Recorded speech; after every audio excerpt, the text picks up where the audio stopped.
আসসালামু আলাইকুম। মদিনার জান্নাতুল বাকির কবরস্থান ফজর নামাজের পরে একটা অবাক করা দৃশ্য হলো, এই দিকে আস্তে আস্তে সূর্যটা ফর্সা হচ্ছে, এর নিচে লাল দেখা যাচ্ছে, কারণ এদিক দিয়ে আস্তে আস্তে দিন হয়ে যাচ্ছে।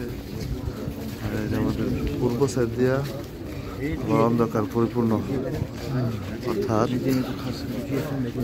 পূর্ব সাইড ফর্সা এবং পশ্চিম সাইড পুরাই অন্ধকার।